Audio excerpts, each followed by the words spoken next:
नमस्कार दोस्तों, मैं शरद पांडे। एमपीपीएससी प्रीलिम्स और मेंस के ऑनलाइन क्लासेस में आपका स्वागत है। आज हम जिस टॉपिक को डील करने वाले हैं ये 2019 मेंस के सिलेबस का पेपर थर्ड इकोनॉमिक्स का 7.13 जो टॉपिक का नंबर है वो आपको दिख रहा होगा। और जो हमारा सब्जेक्ट है, जो हमारा टॉपिक है आज का, वो है cooperative movement in India and MP, Madhya Pradesh और भारत में सहकारिता आंदोलन। हालांकि हम इसको वैश्विक स्तर पर भी देखेंगे। हम इस पर चर्चा करने से पहले आपको हम टेबल ऑफ कंटेंट यानी चर्चा के जो बिंदु हैं उनकी तरफ ले चलते हैं। ये हमारा टेबल ऑफ कंटेंट है जिस पर हम चर्चा करने वाले हैं। ये सारे हमारे मुद्दे होंगे जिन पर हम बात करेंगे। एक एक करके इसको देखते हैं। सबसे पहले हम डेफिनेशन देखते हैं। ये E.H. कैलवर्ट ने कोऑपरेटिव को लेकर क्या डेफिनेशन दी है। कैलवर्ट का मानना है कि सहकारिता ऐसे लोगों का एक समूह है जिसमें जो लोग जुड़े हुए हैं, जिन्होंने संगठन बनाया हुआ है, कोऑपरेटिव का जो ऑर्गेनाइजेशन जिन्होंने क्रिएट किया हुआ है, ये सामाजिक रूप से और आर्थिक रूप से समान पृष्ठभूमि रखने वाले लोग हैं। यानी सोशल और जो इकोनॉमिक बैकग्राउंड आप इनका देख रहे हैं वो सभी का तकरीबन कॉमन है, कमोबेश वहाँ पर। और इनका ऑब्जेक्टिव एक है, यानी ये कॉमन इंटरेस्ट के लिए वहाँ पर आ रहे हैं एक साथ। और सबकी कैपेसिटीज लगभग मिलाकर के एक जैसी है और ये किसी एक कॉमन गोल को अचीव करना चाहते हैं। तो ये कोऑपरेटिव के पीछे की मुख्य जो आपको जो उसकी स्पाइन देखने को मिलेगी, जो एक रीढ़ देखने को मिलेगी, हम उस पर बात कर रहे हैं। ये उसकी डिफिनेशन है। उसका ऑब्जेक्टिव्स क्या है ये हम देखते हैं। सहकारिता क्यों अस्तित्व में आता है या उसके क्या उसको फॉर्म करने का, उसको क्रिएट करने के पीछे वजह क्या है। तो कुछ ऐसे लोग हैं जिनका आप देखेंगे परंपरागत रूप से बहुत पहले से ही तथाकथित तरीके से सो कॉल्ड, हमको कहना चाहिए एक्सप्लॉयटेशन, शोषण हो रहा है। तो सहकारिता के पीछे एक बेसिक थीम ये है कि जो उसके सदस्य मेंबर हैं उनको हम शोषण से बचाएं, एक्सप्लॉयटेशन से उनको मुक्त किया जाए। ये उसकी बेसिक थीम है।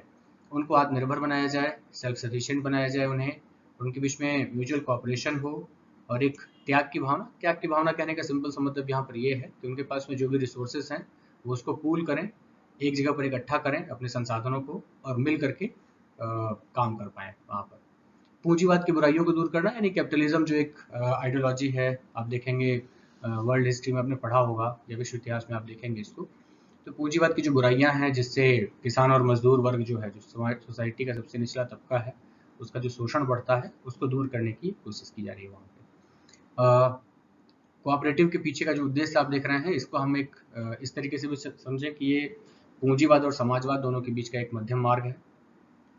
यानी पूंजीवाद की बुराइयों से इसने सीख ली है और समाजवाद की जो अच्छाइयाँ हैं उससे सीख ली है, और दोनों को मिला जुला करके इसने खुद को क्रिएट किया हुआ है वहाँ पर। फ्रीडम, इक्वलिटी और ह्यूमैनिटी, यानी मानवता, समानता और स्वतंत्रता, इसके जो सिद्धांत हैं उनको इसने फॉलो किया हुआ है, अपने उद्देश्य में इसने शामिल किया है। कैरेक्टरिस्टिक्स की हम बात करते हैं। ये आप देख रहे हैं कुछ पॉइंट्स यहाँ पर लिखे हुए हैं, एक एक करके हम इन पर चर्चा करते हैं। चर्चा से पहले हम एक टॉपिक और देखते हैं, कोऑपरेटिव वैल्यूज। सहकारिता जो है उसके क्या मूल्य हैं, किन मूल्यों पर ये काम करता है। तो पहला मूल्य आप देखेंगे, जो सबसे पहली इनकी प्रायोरिटी है वो है आत्म सहायता, यानी सेल्फ हेल्प, खुद को असिस्ट करना। रिस्पॉन्सिबिलिटी या अकाउंटेबिलिटी आप इसको कह सकते हैं। ये जो पूरा का पूरा संगठन है, जो समूह है, ये अपने लोगों के लिए और अपने गोल के लिए उत्तरदायी माना जाता है। डेमोक्रेटिक है, प्रजातांत्रिक तरीके से काम करता है। किसी भी एक व्यक्ति का या कुछ लोगों का वर्चस्व ना होकर के पूरे के पूरे जो मेंबर्स हैं, जो इनके ग्रुप मेंबर्स हैं ऑर्गेनाइजेशन के, वो सभी मिलकर के डिसीजन लेते हैं। इक्वलिटी है, समानता है वहाँ पर, एकता है, ये सारी चीज़ें हैं। कुछ ट्रेडिशनल वैल्यूज़ आपको देखने को मिलेंगी, जैसे ऑनेस्टी होनी चाहिए, ईमानदारी हो, ओपननेस हो, खुलापन हो, कोई चीज़ छुपाई ना जाए वहाँ पर, और सोशल अकाउंटेबिलिटी या सोशल रिस्पॉन्सिबिलिटी हम जिसको कह रहे हैं, उस दायरे में इसको देखा जा रहा है। तो ये इसके कुछ बेसिक मूल्य हैं, वैल्यूज़ जो आपको देखने को मिलेगी। अब हम बात करते हैं सहकारिता की विशेषताएं, जो हमने पिछली वाली स्लाइड में देखा है। एक एक करके हम उसको डिस्कस करते हैं। हालांकि बहुत सामान्य से हैं, आपको समझ में आएगा। ये एक अंडरटेकिंग है, सहकारिता एक उपक्रम है, एक अंडरटेकिंग के रूप में काम करता है। इसका मतलब है कि जो इसके मेंबर्स हैं वो आपस में सभी मिल करके डिसीजन लेंगे, सभी की अकाउंटेबिलिटी होगी। कोई एक व्यक्ति जो है उसमें डोमिनेट नहीं करेगा या दो चार लोग उस पर डोमिनेट नहीं करेंगे। ये कोई रिलीजियस ट्रस्ट की तरह बिहेव नहीं करेगा, और ना ही तो ये बेनिवोलेंट संस्था है, ना ही तो धार्मिक है, और ना ही तो परोपकारी संस्था है कि एक सोसाइटी के लिए काम कर रही है। हालांकि ये सोसाइटी के लिए काम कर रही है, ये इसका एक इनडायरेक्ट रिजल्ट है, अप्रत्यक्ष परिणाम है। इसने प्रत्यक्ष रूप से इस पर कोई भी कंट्रीब्यूशन नहीं किया है, या ये इसकी एटमोस्ट प्रायोरिटी नहीं है। तो हमें ऐसा समझना चाहिए। ये खुद की हेल्प करने के लिए जिन लोगों ने इसको स्टार्ट किया है वो अपनी हेल्प करना चाहते हैं, ये उनकी खुद की उद्यमशीलता है, एंटरप्रेन्योरशिप है, वो अपने लिए कुछ बेहतर करना चाहते हैं, इकोनॉमिक इंटरेस्ट उनके हो सकते हैं उसमें, और उन्हीं हितों की पूर्ति करने के लिए इसको इस्टेब्लिश किया गया है। ये एक वॉलंटियर ऑर्गेनाइजेशन है, ऐच्छिक संगठन है, जिसमें सभी जो मेंबर्स आप देख रहे हैं, जो भी इंडिविजुअल्स इसमें आ रहे हैं, वो अपनी स्वेच्छा से आ रहे हैं। कोई फोर्सफुली, कोई बाध्यकारी नहीं है, सरकार की तरफ से किसी तरीके का दबाव नहीं है, सोसाइटी की तरफ से किसी तरीके का दबाव नहीं है। व्यक्तियों का संघ है, इंडिविजुअल्स ने इसको फॉर्म किया हुआ है, जहां पर मनी कैपिटल से ज़्यादा, यानी आर्थिक जो पूंजी आप देख रहे हैं उससे ज़्यादा मानव पूंजी को इम्पोर्टेंस दी जा रही है। ठीक है, ये उसके जो मेंबर्स हैं। अगला है डेमोक्रेटिक एडमिनिस्ट्रेशन, यानी जो भी इस तरीके की संस्थाएं होंगी जो भी चलाई जाएंगी, वहां पर सभी लोग अपनी म्यूचुअल कंसेंट से, आपसी सहमति से निर्णय लेंगे और एक व्यक्ति एक मत के अधिकार को मान्यता प्रदान की जाएगी। अगला बिंदु है न्याय पर आधारित है, ये based on justice, distributive justice पर काम करता है। जिसके सदस्य जो समूह के या संगठन के जो सदस्य हैं, उन सभी के बीच में जो भी आउटकम इसका होगा, जो भी इसका रिजल्ट होगा, जो भी चीज़ें इसमें मिलेंगी, जो भी प्रॉफिट होगा, उन सभी को सभी में इक्वली डिस्ट्रीब्यूट किया जाएगा। समानता पर आधारित है, ये बात हम कर चुके हैं पहले। सेवा भावना पर आधारित है, इसका मतलब सिंपल सा यही है कि स्पिरिट ऑफ सर्विस, अपना बेहतर करने के बहाने कम से कम सोसाइटी के लिए हम कुछ अच्छा कर पाते हैं। अगर हम अपने लिए भी कुछ बेहतर करेंगे तो सोसाइटी के लिए हम अपने आप बेहतर कुछ कर पाएंगे। हालांकि यहाँ पर मेंबर्स को बेहतर सर्विसेज देने का भाव जुड़ा हुआ है, जिसको हम देख रहे हैं। शोषण का अंत, ये तो आपने देखा ही है शुरुआत में ही। अगर हम किसी व्यक्ति को आत्मनिर्भर बना देते हैं, इसका मतलब है कि हमने उसको एक्सप्लॉइट होने से बचा लिया है। विश्वव्यापी आंदोलन है, पूरे दुनिया में आप देखेंगे इसकी शुरुआत, अभी हम अगली स्लाइड में देखेंगे कि वैश्विक स्तर पर ये कहाँ से शुरू होता है, किसने इसको शुरू किया और भारत में ये कहाँ से आया। एक विश्वव्यापी आंदोलन है। अगला है मध्यम मार्ग, इस पर भी हम चर्चा कर चुके हैं। ये कैपिटलिज्म और सोशलिज्म, यानी पूंजीवाद और समाजवाद दोनों का, पूंजीवाद की बुराइयों को दूर करता है और समाजवाद की अच्छाइयों को लेकर के अपने आप को रिप्रेजेंट करता है। फेडरल सिस्टम आपको इसमें देखने को मिलेगा। इसका मतलब है कि 3 तरीके की संरचना होगी। सबसे ग्राउंड लेवल पर कुछ लोग होंगे, उनसे ऊपर कुछ लोग होंगे और कुछ लोग उनसे ऊपर होंगे।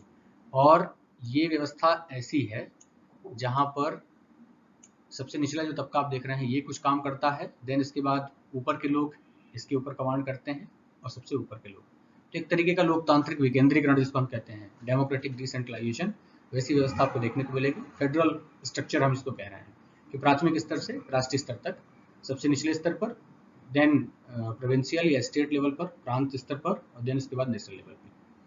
निर्बल व्यक्तियों का संगठन है, डिप्राइव्ड क्लास को मजबूत करने के लिए इसको डेवलप किया गया है।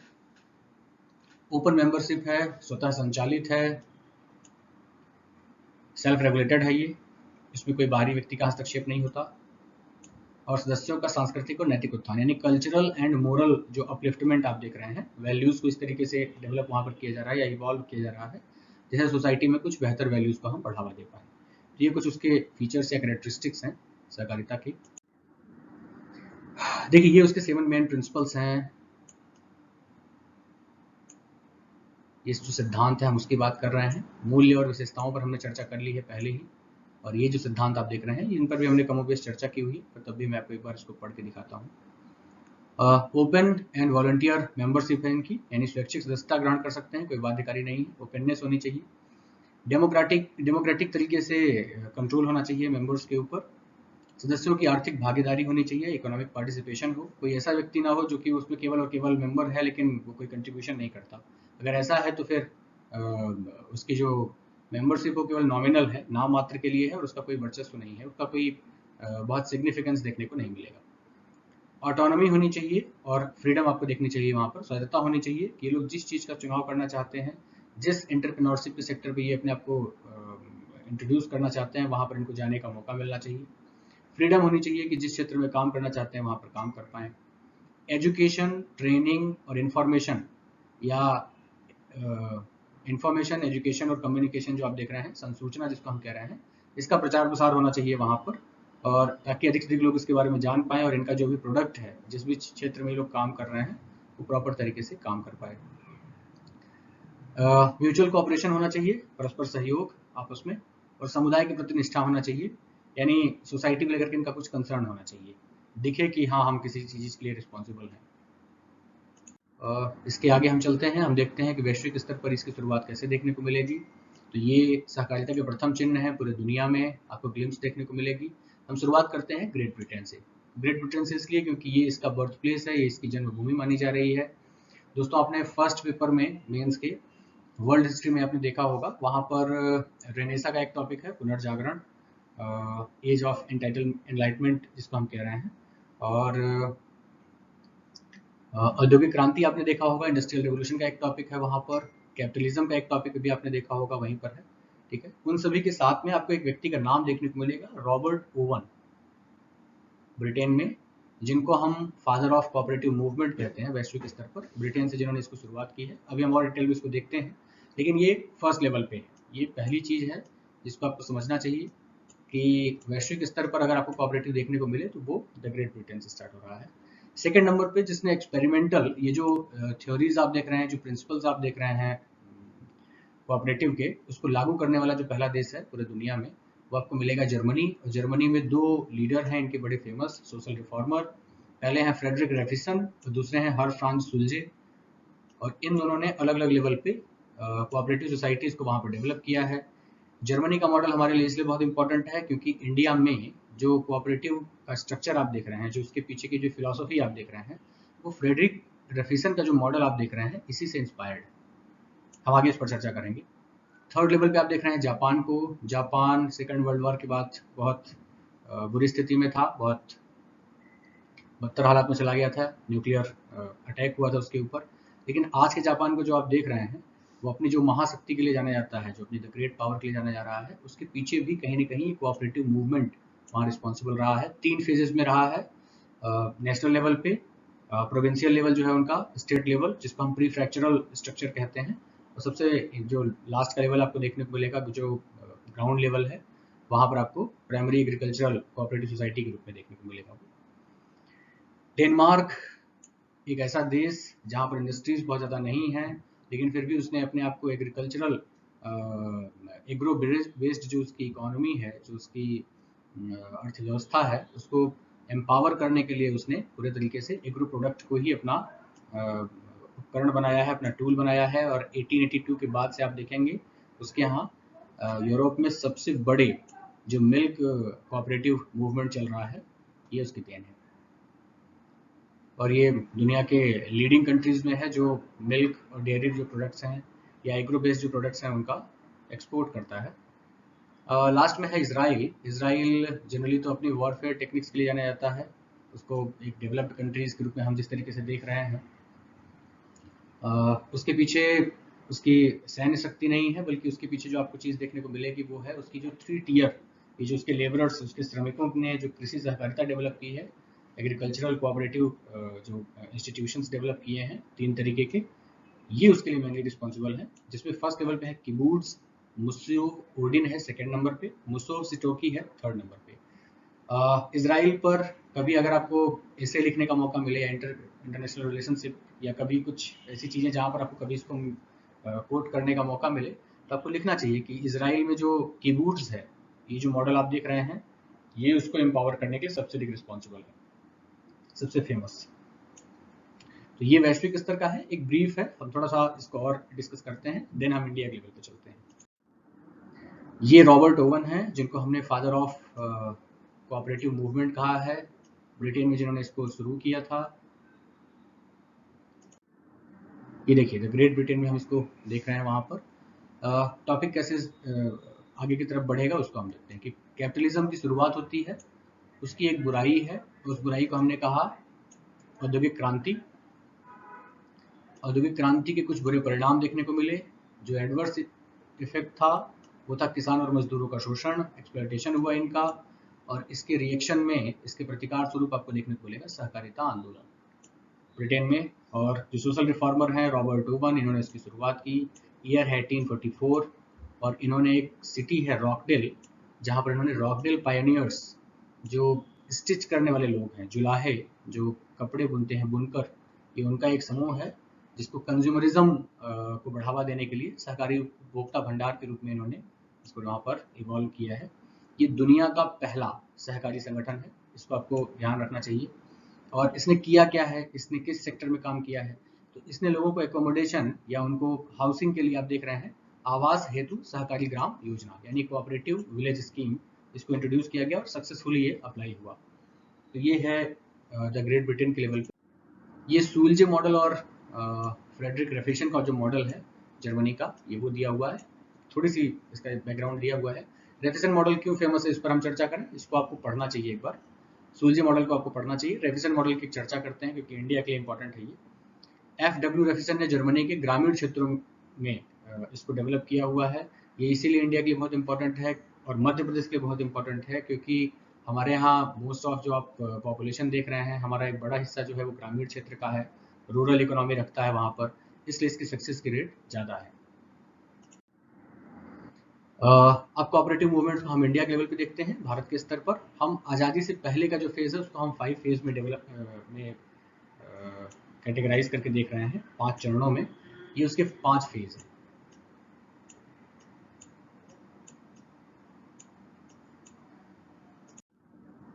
ये फ्रेडरिक निकोलसन है, जिनको फादर ऑफ कोऑपरेटिव मूवमेंट कहा गया है इंडिया में। भारत में जिन्होंने इसको शुरुआत की है, निकोलसन कमेटी। लॉर्ड कर्जन के टाइम पर आप देखेंगे इन्हीं के एफर्ट से, इन्हीं का एक बहुत बड़ा कंट्रीब्यूशन रहा जिसकी वजह से the cooperative credit societies act 1904 का जो अधिनियम है वो पारित हो पाया। हम अगले स्लाइड पर इसको पढ़ रहे हैं और हम देखते हैं। अभी जो हमने 5 फेजेस देखे हैं हम उसको एलिब्रेट कर रहे हैं। ये देखिए, भारत में सहकारिता आंदोलन आज़ादी से पहले की जो स्थिति अपन देख रहे हैं उसको हम डिस्कस करते हैं। फ्रेडरिक निकोलसन है जिन्होंने भारत में जर्मनी की रेफिसन मॉडल है कोऑपरेटिव की, उससे इंस्पायर्ड होकर के उसको यहाँ पर लागू करने की बात की गई है। और कैसे लागू किया है ये देखते हैं। वहाँ पर आप फर्स्ट जो इस पर एफर्ट देख रहे हैं, निकोलसन जो कमेटी है, निकोलसन जब जर्मनी गए हुए थे, इन्होंने जब इसको स्टडी किया और इंडिया में जब इसको इंट्रोड्यूस करने के लिए अपने रिपोर्ट में इन्होंने रिकमेंडेशन दी, जब सिफारिशें दी कि भारत में इसको लागू करना चाहिए, उसके बाद 1904 में आप देखेंगे सर एडवर्ड लॉ कमेटी, ये कमेटी बनाई गई थी लॉर्ड कर्जन के टाइम पर, जिसने इनकी रिपोर्ट को ग्रीन सिग्नल दिया, हरी झंडी दिखाई। इन्होंने कहा कि सहकारी साख अधिनियम 1904 जो है इसको लागू किया जाना चाहिए भारत में। ग्रामीण और शहरी दोनों, रूरल और अर्बन दोनों ही एरियाज में आपको देखने को मिलेगा इस तरीके की जो क्रेडिट इंस्टीट्यूशंस हैं इनको एस्टेब्लिश करने की बात की गई है। 1904 से 1912 तक का जो फेज आप देख रहे हैं इसको हमने इनिशियल फेज कहा है, प्रारंभिक काल। सेकेंड फेज वो है जहां पर रैपिड डेवलपमेंट आपको देखने को मिलेगा, बहुत तेजी से कोऑपरेटिव में डेवलपमेंट देखने को मिलेगा। 1912 से लेकर के 1918 तक का ये टाइम पीरियड है और यहाँ पर 2 तरीके की संस्थाएं डेवलप होंगी, एक है सेंट्रल, दूसरी है एपेक्स। शीर्ष संस्था मतलब जो टॉप पर है और केंद्रीय वाली मतलब जो कि मिडिल लेवल पर है, ग्राउंड लेवल से ठीक ऊपर लेवल पे। तो इस तरीके की संस्थाओं को गठित करने का सुझाव दिया है और ये सुझाव दिया है मैक्लोगन कमेटी ने, ठीक है।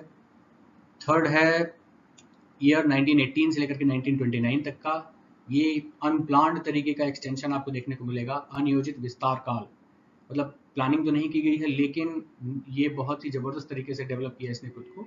और इसके पीछे 2 वजह रही, मैं आपको बताऊं, यहाँ पर 2 वजहें हैं। पहली जो आप देख रहे हैं वो है Montagu Chelmsford reforms. Montagu Chelmsford reforms जो है उसमें भी इसको इनकॉर्पोरेट किया गया था, इस पर चर्चा की गई थी। दूसरी जो चीज़ है वो है 1919 का अधिनियम, 1919 का जो एक्ट है भारत शासन वाला, उसमें सहकारिता जो है इसको प्रांतीय सूची यानी प्रोविंशियल जो सब्जेक्ट है, स्टेट लिस्ट, उसमें इनकॉर्पोरेट करने की बात की गई थी प्रांतीय सूची में। और उसके बाद से इसमें आपको ठीक ठीक तरीके का डेवलपमेंट देखने को मिलेगा। अगला जो फेज है वो है 1929 से लेकर के 1939 तक का, इसको रेनफोर्समेंट और रीऑर्गेनाइजेशन का फेज कहा गया है, सुदृढ़ीकरण और पुनर्गठन का काल। आपको ध्यान होना चाहिए कि ये वही टाइम है जब द ग्रेट डिप्रेशन आता है, यानी अंतर्राष्ट्रीय या वैश्विक स्तर पर आपको देखने को मिलेगी मंदी, वैश्विक मंदी, महामंदी जिसको हम कहते हैं। और इसके बाद यहाँ पर रिफॉर्म्स होंगे और रिहेबिलिटेशन के प्रोग्राम चलाए जाएंगे, सुधार और पुनर्वास के कार्यक्रम बहुत सारे वहाँ पर। भारत में ठीक इसी के बीच आपको देखने को मिलेगा 1935 में आरबीआई का गठन, आरबीआई गठित की गई है और आरबीआई के ही साथ में कृषि साख विभाग का भी गठन किया गया है। ये बहुत इंपॉर्टेंट चैप्टर है क्योंकि आप देख रहे हैं कि कृषि को साख प्रोवाइड करना, क्रेडिट प्रोवाइड करना, लोन प्रोवाइड करने के लिए एक डिपार्टमेंट ही अलग से एस्टेब्लिश किया गया है 35 में आरबीआई के साथ में ही वहाँ पर। तो इसका मतलब है कि रेनफोर्स्ड किया जा रहा है, उसको सुदृढ़ किया जा रहा है और रीऑर्गेनाइज किया जा रहा है। जो पहले की व्यवस्थाएं हैं जो हमने 1919 के अधिनियम में नहीं देखा था, अब जाकर के उस पर कुछ ना कुछ हमको डेवलपमेंट देखने को मिल रहा है। जो लास्ट फेज है इसका वो है 1939 से लेकर के 47 तक का एज, जिसको हम रिवाइवल फेज कह रहे हैं, पुनरुद्धार काल। और पुनरुद्धार काल कहने का मतलब ये है, यहाँ पर सिंपल सी बात ये है कि 39 से लेकर के 47 तक का जो फेज आप देख रहे हैं, इसमें सेकेंड वर्ल्ड वॉर, इसका पूरे का पूरा ड्यूरेशन आपको देखने को मिलेगा, इसका काल देखने को मिलेगा। और किसानों को इस लायक बनाना, इतना कैपेबल बनाना, ताकि उनका रीपेमेंट कैपेसिटी, ताकि वो अपना जो लोन लिया हुआ है उन्होंने सहकारिता समितियों से या बैंकों से, जो जिस भी संस्था से, उसको वो रीपे कर पाएँ, और उनके ऋणों में कमी आई वहाँ पर आप देख रहे हैं। और इस तरीके से बहुत सारी संस्थाएं डेवलप हुई। तो ये एक बहुत अच्छा फेज देखने को मिलेगा हमें आज़ादी से पहले का। 47 का एक आंकड़ा है, 1947 का, आज़ादी के समय पर भारत में आपको 1,39,000 कोऑपरेटिव संस्थाएं देखने को मिलेंगी, जिनकी वर्किंग कैपिटल, जिनकी कार्यशील पूंजी उस समय पर 158 करोड़ थी। ये एक डेटा है भारत सरकार का, आपको नोट करना चाहिए इसको। अब हम आज़ादी के बाद के भारत की बात करते हैं कि उसमें सहकारिता आंदोलन कहाँ तक डेवलप हो पाया और सरकार ने उस पर कितनी संजीदगी दिखाई, सरकार ने उसको कितना गंभीरता से लिया। तो पहला जो फेज आप देख रहे हैं वहाँ पर ये है कि सहकारिता को पंचवर्षीय योजनाओं में, यानी 5 ईयर प्लान्स में ही इनकॉर्पोरेट कर लिया गया। अलग से कहीं रखने की बजाय हम इस पर मेन स्ट्रीम पर ही काम कर रहे हैं। हमारी जो भी प्लानिंग होगी उस पर हम डिस्कशन करेंगे। 1954 में आरबीआई ने एक संस्था, एक कमेटी गठित की है ऑल इंडिया लेवल पर, जो रूरल जो लोन सर्वे करने के लिए कमेटी बनाई गई है। और उसकी रिपोर्ट में ये कहा गया है कि भारत में कोऑपरेटिव कमेटीज के कार्य क्षेत्र का विस्तार किया जाए, यानी उनको, उनका जो काम उस समय तक था, उनके दायरे को बढ़ाया जाए, स्कोप ऑफ वर्क को बढ़ाया जाए, ताकि वो अन्य चीज़ों पर भी काम कर पाएँ। रूरल सेविंग्स को बढ़ाया जाए, इस तरीके की स्थितियां पैदा की जाए, ताकि जो रूरल लेवल पे जो पीजेंट्री क्लास है, जो किसान वर्ग है, उसके पास में कैपिटल बढ़े, पूंजी बढ़े, और उसको प्रोत्साहन मिले, इंकरेज किया जाए। और इससे होगा क्या, अगर पूंजी बचती है, ग्रामीण क्षेत्र में अगर बचत होती है, तो व्यवसाय का विविधीकरण होगा। वो किसी दूसरे क्षेत्र में अपना पैसा खर्च करके नया रोजगार, नई चीजें, नए एंटरप्रेन्योरशिप या उद्यमशीलता को बढ़ावा दे सकते हैं। 58 में आप देखेंगे, ईयर 1958 में एनडीसी, जो राष्ट्रीय विकास परिषद है, उसने कोऑपरेटिव कमेटियों पर एक नेशनल पॉलिसी की सिफारिश की थी, जो आगे चल करके बनाई गई वहाँ पर। इसके बाद 58 के बाद बहुत सारी आपको कमेटियां देखने को मिलेंगी। इस लेक्चर के लास्ट में आपको कुछ कमेटियों का हमने रेफरेंस दिया हुआ है। अगर आपको डिटेल की रिक्वायरमेंट होगी तो आप हमें टेक्स्ट करेंगे, हम आपको उस पर कंटेंट पूरा प्रोवाइड करेंगे। लेकिन अभी सिर्फ आपको समझना चाहिए कि कुछ कमेटियां बनाई गई हैं। जैसे 1964 में आपको गोरवाला कमेटी देखने को मिलेगी। देन 1986 में आपको खुसरो कमेटी देखने को मिलेगी। खुसरो कमेटी ने जो अपने रिकमेंडेशंस दी हैं, उस पर गवर्नमेंट ऑफ इंडिया का जो मिनिस्ट्री ऑफ एग्रीकल्चर है, कृषि मंत्रालय, उसने पंत कमेटी बनाई थी, और पंत कमेटी ने इस पर अपना एक्शन प्लान दिया हुआ है वहाँ पर। फाइनली लास्ट में जाकर के अभी आपको देखने को मिलेगा 2003 एंड 4 में वैद्यनाथन कमेटी आपको देखने को मिलेगी वहाँ पर। और बहुत सारी अच्छी रिकमेंडेशंस हैं इनकी, जो चैलेंजेस हैं वहाँ पर, उन सभी पर समाधान भी इनमें दिया हुआ है। तो कैसे उसको सॉल्व किया जाएगा, ये सारी कमेटियाँ आपको आगे देखने को मिलेंगी। ये कुछ कमेटियाँ हैं यहाँ पर। देन ईयर 2012 में आपको देखने को मिलेगा 97th कॉन्स्टिट्यूशनल अमेंडमेंट, संवैधानिक संशोधन देखने को मिलेगा 97th, जिसके माध्यम से दो चीजें आपको देखने को मिलेंगी संविधान में। कोऑपरेटिव कमेटियों को फंडामेंटल राइट्स के तहत इनका गठन करना मौलिक अधिकार बना दिया गया। और जो आर्टिकल आप देख रहे हैं वो है 19(1)(c), 19(1)(g), ठीक है।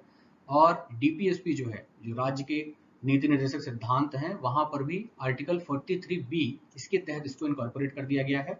और राज्य या सरकार, इसकी जिम्मेदारी बना दी गई है, इसका कर्तव्य बना दिया गया है कि लोकतांत्रिक जो व्यवस्था है उसको सुदृढ़ करने के लिए कोऑपरेटिव कमेटियों को गठित करने में अपना कंट्रीब्यूशन दें, हेल्प करें।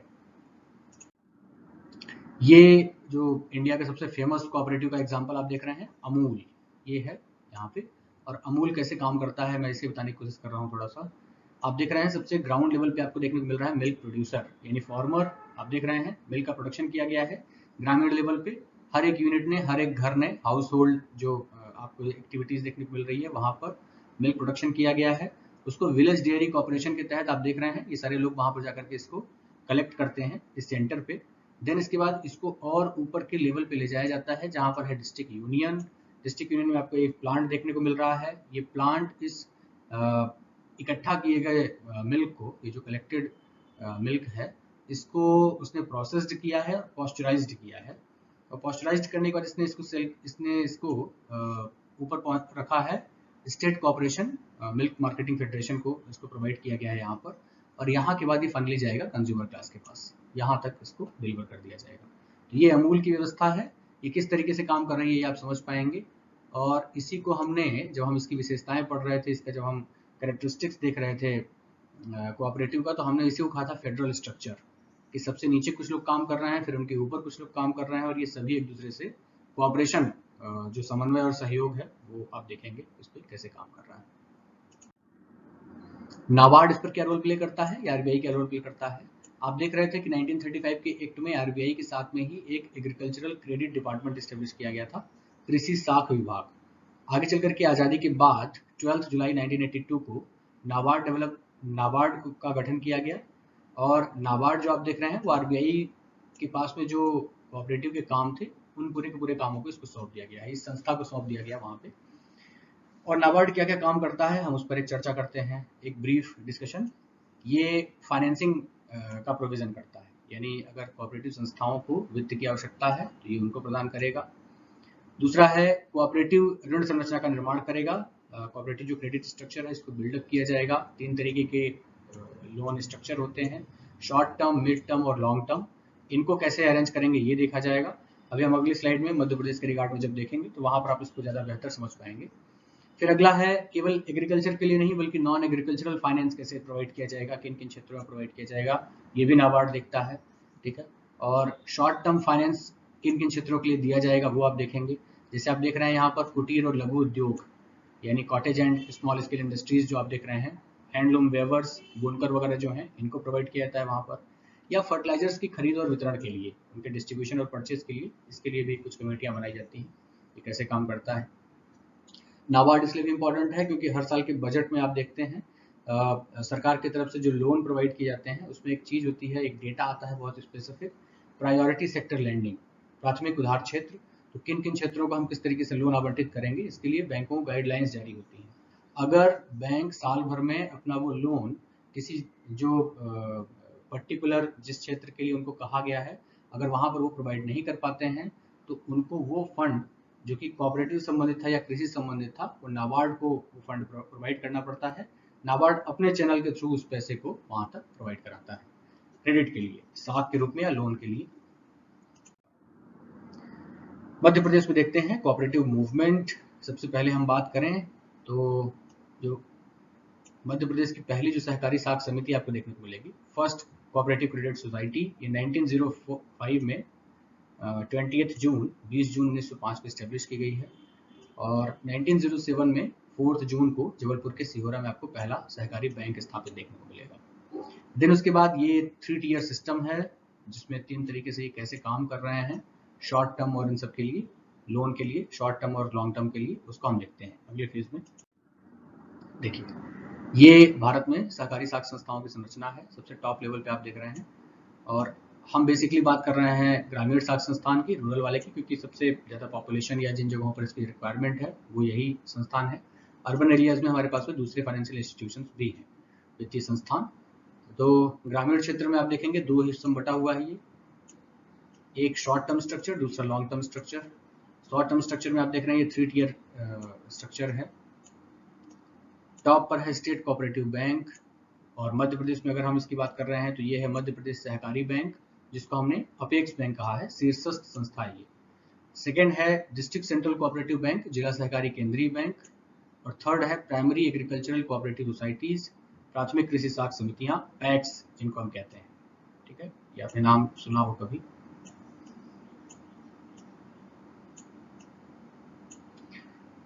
लॉन्ग टर्म स्ट्रक्चर में 2 तरीके की संस्थाएं हैं, 2 tier, state cooperative agricultural and rural bank, और दूसरा है primary cooperative agricultural and rural development societies. ये 2 तरीके की संस्थाएं लॉन्ग टर्म स्ट्रक्चर के लिए काम करती हैं। ये मध्य प्रदेश के लेवल की संरचना है। किन किन क्षेत्रों में ये काम कर रहा है उसको आप देखते हैं।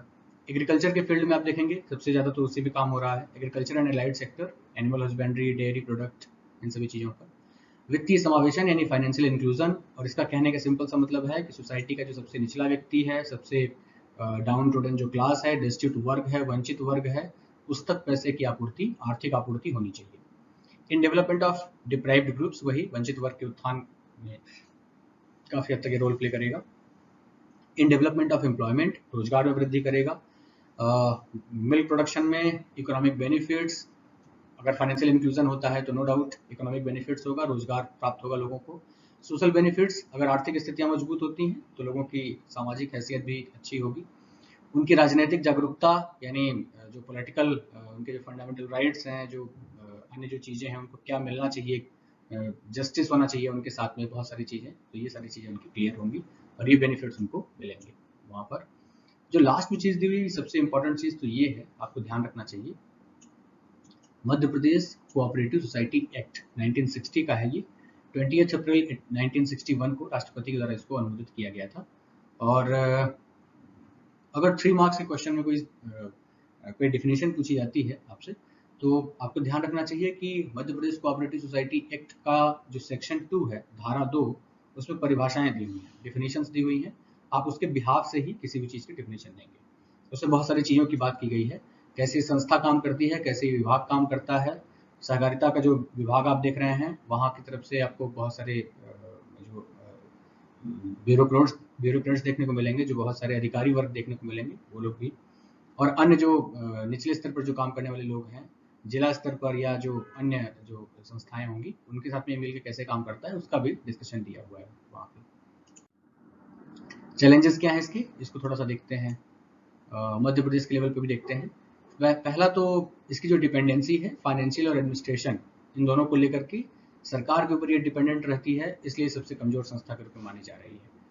इसका मतलब है कि हम इसको सेल्फ सफिशिएंट या सेल्फ रिलायंस नहीं मान सकते, आत्मनिर्भर संस्था के रूप में या नहीं मान सकते हैं। वहाँ पर मैनेजरल स्किल की कमी है, प्रबंधकीय जो कुशलता है उसकी कमी देखने को मिलेगी आपको, स्टाफ की कमी है निचले स्तर पर, प्रशासनिक जो कुशलता है उसमें भी दिक्कत देखने को मिलेगी। फाइनेंशियल इरेगुलरिटी यानी वित्तीय अनियमितता जो आपको देखने को मिल रही है, और करप्शन, ये भी एक बड़ा चैलेंज है यहाँ पर। वित्तीय अनियमितता मतलब हम क्रेडिट क्यों प्रोवाइड कर रहे हैं, कृषि या अन्य क्षेत्र को लेकर के, जिस क्षेत्र के लिए हम फाइनेंशियल असिस्टेंस प्रोवाइड कर रहे हैं, वित्तीय सहायता प्रदान कर रहे हैं, उस फील्ड में उस फाइनेंस का इस्तेमाल नहीं किया गया है, इसलिए गलत माना जा रहा है। अनइवन डेवलपमेंट, जो रीजनल डिस्पैरिटी की हम बात कर रहे थे, क्षेत्रीय असमानता क्यों हो रही है, क्योंकि कुछ क्षेत्रों में इसने अच्छा काम किया है, कुछ क्षेत्रों में उतना सफल नहीं रह पाया, यही इसकी सबसे बड़ी दिक्कत है। इंक्रीज इन एनपीए मतलब बैंकों का जो कर्ज है उसमें लगातार वृद्धि हो रही है।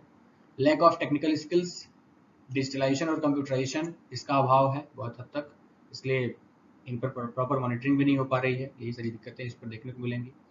नॉलेज और एजुकेशन यानी जो अवेयरनेस है, ये बहुत कम देखने को मिलेगी। फैक्शनलिज्म एंड फेवरेटिज्म यानी गुटबंदी और पक्षपात, यानी स्थानीय स्तर पर जो लोग हैं, जो प्रभावी लोग हैं, जो इन्फ्लुएंसिंग पर्सन हैं, वो इसको अपने फेवर में लेते हैं, मतलब अपने लोगों के हित में इसका प्रयोग किया जाता है वहाँ पर, और कुछ ही लोगों तक इसका लाभ अभी तक मिल पाया है। तो ये कुछ दिक्कतें हैं इसकी। हम समाधान बताते हैं इसका कि क्या कर सकते हैं वहाँ पर। हम पहली चीज़ तो ये कर सकते हैं कि सस्टेन्ड ट्रेनिंग प्रोग्राम इनको हमको स्टार्ट करना चाहिए। जो इनका निर्वाचित मंडल है, जो इलेक्टेड बोर्ड है, इसके जो एम्प्लॉयज़ हैं, इनको लगातार ट्रेनिंग देनी चाहिए कि ये और बेहतर काम कैसे कर सकते हैं। जो लोग अच्छा काम कर रहे हैं संस्थान में, उनको इनाम देना चाहिए। जो लोग उतना बेहतर काम नहीं कर पा रहे हैं, या कहिए कि गलत तरीके से काम कर रहे हैं, उनको पनिशमेंट देना चाहिए परफॉर्मेंस बेसिस पर। अरेंजमेंट ऑफ प्रमोशंस यानी जो लोग अच्छा काम कर रहे हैं उनको प्रमोशंस मिलना चाहिए, और ऐसे लोग, रिटायरमेंट ऑफ सर्टेन एम्प्लॉयज, मतलब ऐसे लोग जो बेहतर काम नहीं कर पा रहे हैं उनको सेवानिवृत्त भी करना चाहिए। कंप्यूटराइजेशन और डिजिटलाइजेशन जो है, इस पर बढ़ावा देना चाहिए। इफेक्टिव डेट कलेक्शन सिस्टम यानी प्रभावी जो ऋण संकलन की जो व्यवस्था है, वसूली की जो व्यवस्था है, उसको और बेहतर किया जाना चाहिए यहाँ पर। System of supervision and inspection, monitoring को आपको बढ़ावा देना पड़ेगा, बहुत सतर्क तरीके से करना पड़ेगा, तभी जाकर के इसके इफेक्टिव परिणाम देखने को मिलेंगे। रेगुलर अकाउंटिंग करनी पड़ेगी आपको, जो लेखांकन जो किया जाता है, किसी न किसी चीज़ पर इसको दर्ज करना पड़ेगा। ट्रांसपेरेंसी को बढ़ावा देना पड़ेगा, और जो ट्रांजेक्शन्स वगैरह हो रहे हैं उनको आपको बहुत सतर्क होकर देखना पड़ेगा। Rapid and effective actions on amount embezzlement यानी जो पैसे का गबन किया जा रहा है, राशि का जो गबन किया जा रहा है, उसको आपको देखना पड़ेगा कि किस जगह पर उसको जाना चाहिए था और किस जगह पर वो चली गई है। Reducing problem like staff shortage, cash theft and corruption यानी वही जो वित्त की कमी है, जो स्टाफ की कमी है, उसको दूर करने का प्रयास किया जाना चाहिए। और जो करप्शन वगैरह व्याप्त है, जो प्रेवलेंट है, उसको दूर करने का प्रयास होना चाहिए। लास्ट में promoting the availability of innovation, यानी कुछ अगर इसमें नया नवाचार हो सकता है तो उसको बढ़ावा दिया जाए। टेक्निकली अगर हम इसको कुछ और बेहतर कर सकते हैं जिससे स्पीड अप किया जा सके, इसको इसकी प्रभावशीलता को बढ़ावा दिया जा सके। स्किल्ड ह्यूमन पावर को अगर हम इस पर लगा सकते हैं, जो ह्यूमन रिसोर्सेज हमारे पास में उसको अगर हम लगा सकते हैं, उससे कुछ ज़्यादा बेहतर काम ले सकते हैं, तो हमें उसको इंश्योर करना चाहिए। तो ये कुछ समाधान है यहाँ पर कोऑपरेटिव को लेकर के। ये कुछ कमेटियां हैं जो आपको जाननी चाहिए। निकोलसन कमेटी, जिसको फादर का काम है फ्रेडरिक निकोलसन को, इंडियन कोऑपरेटिव मूवमेंट का। एडवर्ड लॉ कमेटी, जिसने निकोलसन कमेटी को रिकमेंड किया था कि हाँ इनकी रिपोर्ट सही है और इसको भारत में लागू करना चाहिए। 1919 का एक्ट है जिसने सहकारिता को प्रांतीय सूची का विषय बनाया था। सरैया कमेटी आपको देखने को मिलेगी 1945 की है।